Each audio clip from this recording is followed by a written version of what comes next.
जय जगन्नाथ। आगे समाचार यह है कि केंद्र में लंगड़ी सरकार बनने के बाद जिस तरह पार्टी कार्यकर्ताओं ने फिर से सांस्कृतिक कार्यक्रम शुरू कर दिए हैं, उससे मंडल कमेटी में खासा उत्साह है। पहले छत्तीसगढ़ और राजस्थान में गौरक्षा समारोह, फिर देहरादून में चर्च में तोड़फोड़, उसके बाद कांवड़ मार्ग में धर्म के आधार पर सामान बेचने वाले व्यापारियों की पहचान। इन तमाम घटनाओं को देखकर लग रहा है कि देश फिर से धर्म के रास्ते पर चल निकला है।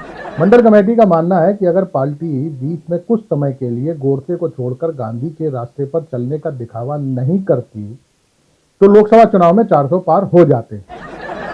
इधर आपने धर्म की रक्षा के लिए हथियार छोड़े, उधर पहले अयोध्या हारे फिर बद्रीनाथ। मंडल कमेटी की बैठक को संबोधित करते हुए कल्लू कसाई ने कहा, हमारे नेता भले ही दीनदयाल उपाध्याय और श्यामा प्रसाद मुखर्जी के रास्ते पर चलने की बात करें, पर असल में हमें गोलवलकर और सावरकर के रास्ते पर चलना है। पकड़े जाने पर सावरकर के रास्ते पर चलते हुए माफी मांगना है और गोलवलकर के रास्ते पर चलते हुए ऐसा हिंदू राष्ट्र बनाना है जहां अल्पसंख्यकों को वोट देने का अधिकार भी न हो।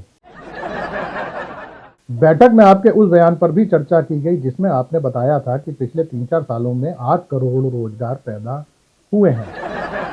इस पर मंडल अध्यक्ष सरदार जंडेल सिंह का कहना था कि राजनीति में सबसे जरूरी बात ऐसे दावे करना है जो लोगों को सच लगे।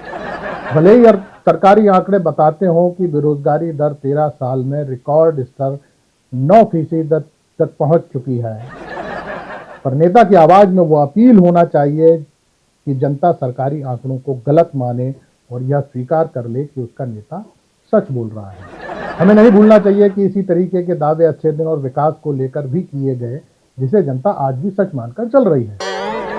विकास की बात सुनते ही भोला जाटव जोर जोर से हंसने लगा। पूछने लगा, भैया स्पेस तकनीकी का इस्तेमाल केवल सड़क बनाने के लिए ही किया गया था या पुल भी इसी तकनीकी से बनाए गए थे? अंतरिक्ष से निगरानी करने के चक्कर में यह देखना ही भूल गए कि ठेकेदार गिट्टी और सीमेंट मिला भी रहा है कि नहीं। इस पर पार्टी के दिलजले कार्यकर्ता राधेलाल पंडित जी ने पूछा, यह सड़क और पुल का कमीशन सुशासन बाबू और सड़क मंत्री के यार दोस्तों ने मिलकर खाया लिया या पार्टी को भी मुंह मारने का मौका मिला? भीमा कश्यप कहने लगा, अभी तो विकास ने गति पकड़ी है तभी सड़क पर नाव चलने लगी। सोचो जब भारत 47 में विकसित हो जाएगा तो क्या होगा, जिसकी गारंटी साहब ने दी है। इस पर सरदार जंडेल सिंह भड़क गए। बोले, गारंटी फारंटी की बात मत करो, जिसने दी थी उसे जनता ने बोलने लायक नहीं छोड़ा। अब एनडीए की सरकार है, उसने कोई गारंटी दी नहीं। मैं तो कहता हूं जिस छप्पर फाड़ विकास की बात हो रही है वह भी एनडीए का कराया है। यह सामूहिक जिम्मेदारी का मामला है। बैठक में पार्टी विधायक के उस बयान पर भी सहमति जताई गई जिसमें युवाओं से अपील की गई है कि वे पढ़ाई छोड़ पंचर जोड़ना सीख लें।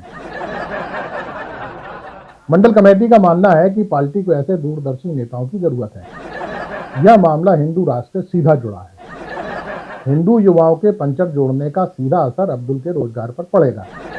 दूसरा, पढ़ लिख कर पकौड़े बनाने से अच्छा अनपढ़ रहकर पंचर जोड़ना है। मंडल कमेटी की मांग है कि कांवड़ यात्रा को मनरेगा में शामिल किया जाए, जिससे युवाओं को धर्म के रास्ते पर चलते हुए रोजगार मिल सके।